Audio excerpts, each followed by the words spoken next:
အနေအကြားကအသက်ရှင်ခြင်း1980နှစ်ဖြစ်ရ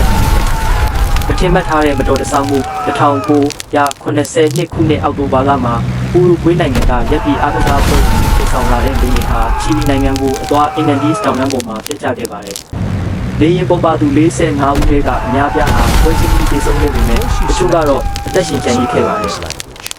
Survivors were trapped in extremely cold and snowy mountains. They ran out of the little bread they had as